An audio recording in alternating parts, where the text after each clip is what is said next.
Hi, BookTube. Bill Rutenberg here with the Rutenberg Library.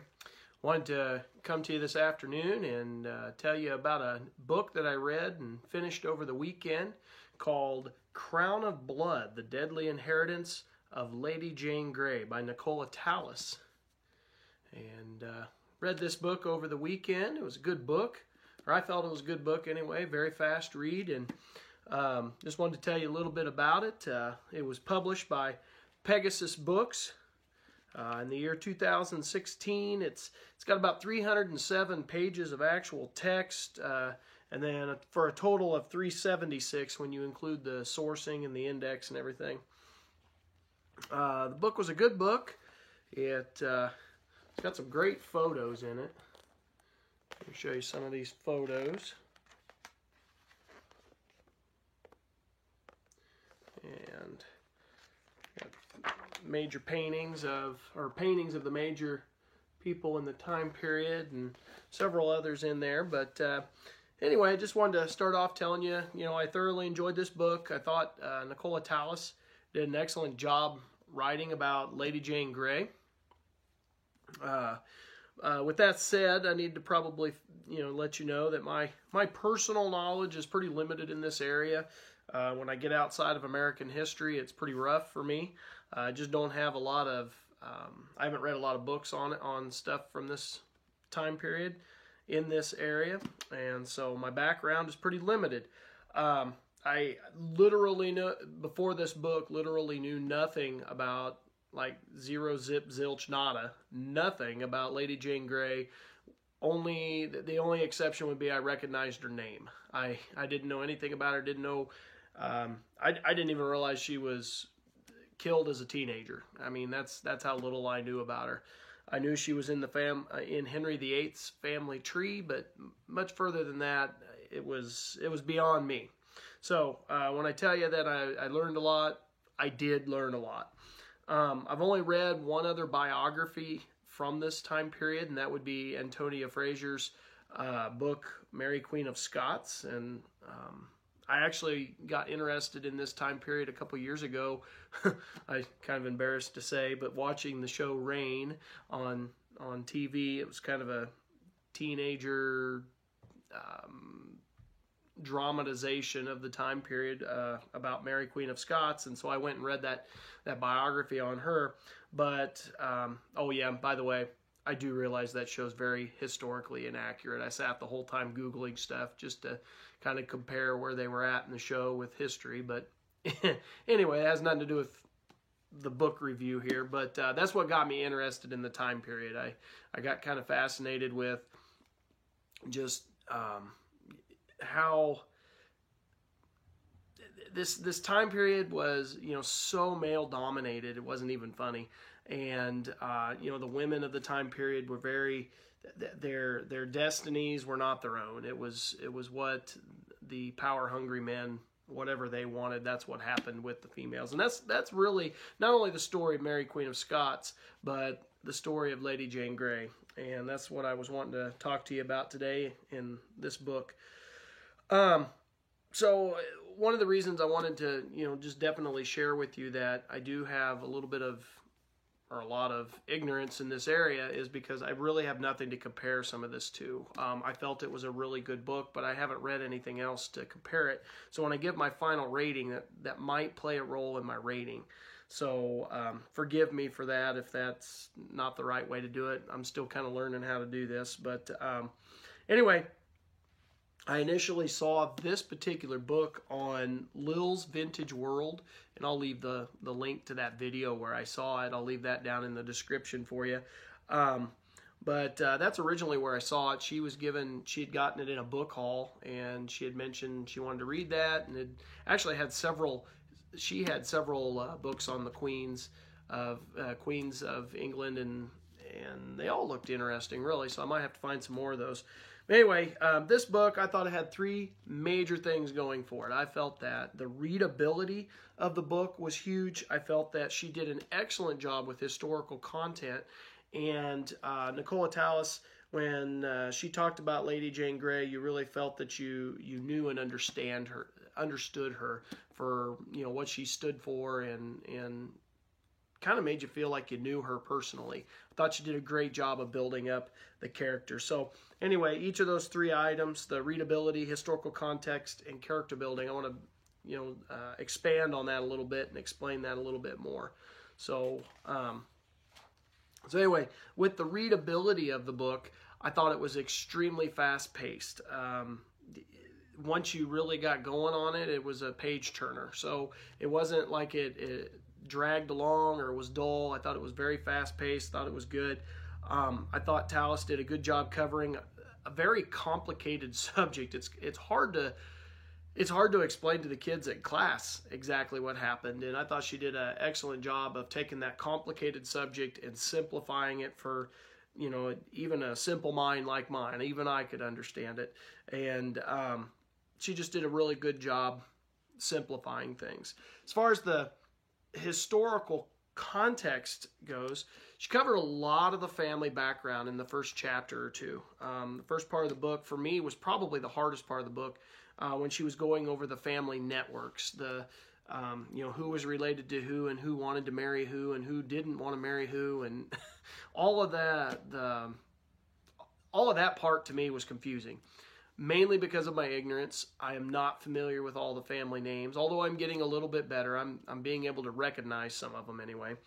I got confused with a lot of the family names, but she did do one wonderful thing, and that was she had family trees in the beginning of the book. And so I went and at school, I printed that off, and I took these, and she had two others with the different family lines that she was talking about. And I had all three of those laying on the table as I was reading through the book. And that really helped me kind of try to keep things straight. I don't know if I always kept it straight, but I tried to keep it straight. And that was helpful for me. It made the family stuff very accessible and I think it probably would do the same for any amateur reader of English history. I think that she did towards the end of the book, she had some back and forth on Queen Mary the I, on whether people wanted to be with her, or people didn't want to be with her. They want to be with her, they didn't want to be with her, and I don't know. I need to read some other books on that subject, just to see how much back and forth was it. I don't know if she was doing that for the dramatic effect to drag the reader along with her, or if that was really how it was. That's something I'm going to have to find in the future when I read more about this subject. But it kept the reader anxious. I felt anxious while I was reading it. So, yeah, anyway, moving forward here. I felt that as I was reading this, I learned Jane had no control of anything. She was really, really a victim of her family's, what I would say, her stupidity. Or not her stupidity, but the family's stupidity. They were very power hungry, and they took advantage of a young girl in order to grab power. I felt that the author Nicola Tallis did a really good job with the battle between Catholicism and Protestantism. I thought she did a really good job explaining that, and she was not one-sided, and I thought that was great. She went back and forth and showed the different arguments and showed how brutal the time period was and she did this without being gruesome, because some people want to play up that blood and gore side of it. Even though it was there, you don't necessarily have to play it up. You can leave some of that to the reader's imagination, and I thought Tallis did that. I thought she did a good job of not having to, drag you through the blood and guts. But you got the point, and I thought it was a fair assessment. It wasn't one-sided as far as the Catholic versus Protestant. I thought she did a good job with that. I really feel after reading this book, I already felt sorry for the plight of women, but I really feel sorry for the plight of women in this time period after reading this. I thought she did a good job showing the issues of women of the period and how they didn't always have control, or they hardly ever had control of their lives.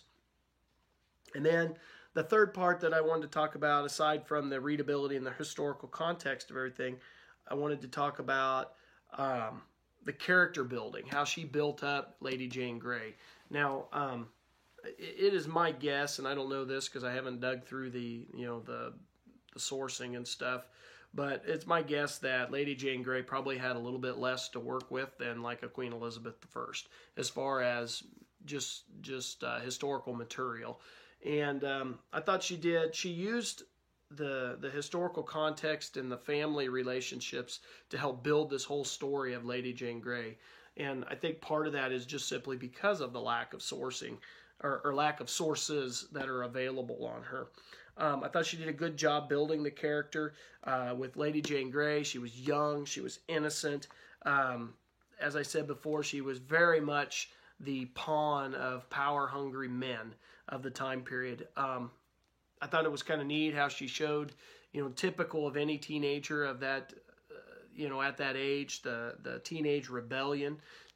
Lady Jane Grey at points could be very, very bullheaded, just like any teenager. Anybody that's been around teenagers, I'm around them a lot.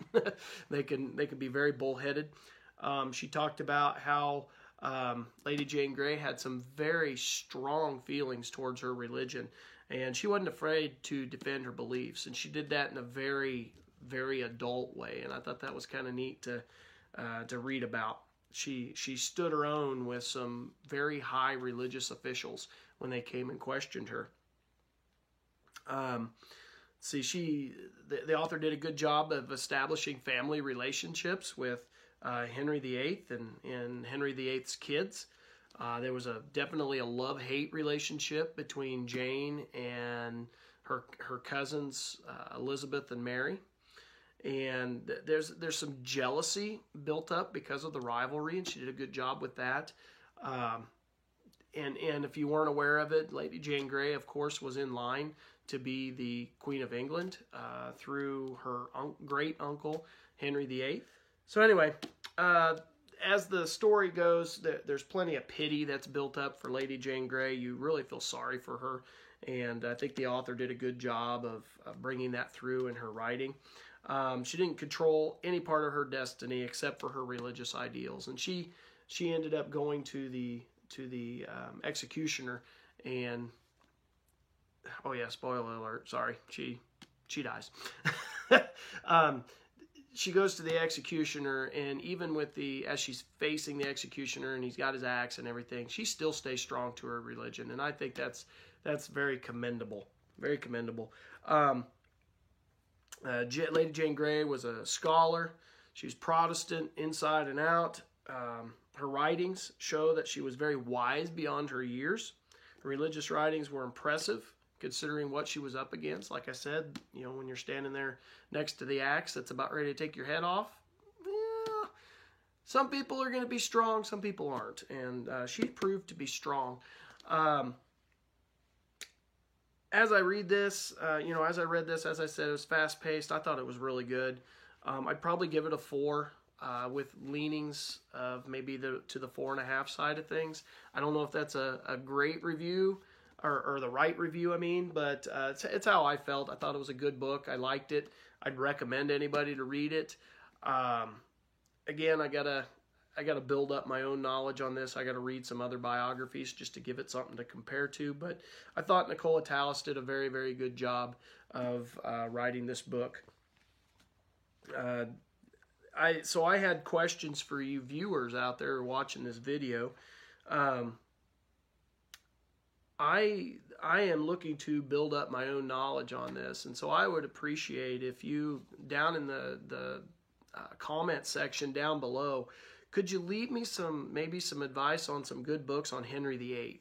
I'd like to build up my knowledge on this area, and Henry VIII is one that I want to read about. So if you could maybe just help me out, give me some recommendations of some good, fast-paced, easy-to-understand books. I don't want anything complicated right at this moment. I like to start with easier stuff and then move into the more detailed stuff. So if you got any ideas, any recommendations, please let me know. Leave some comments down below. Again, thought this was a great book. Established me in the world of Tudor England.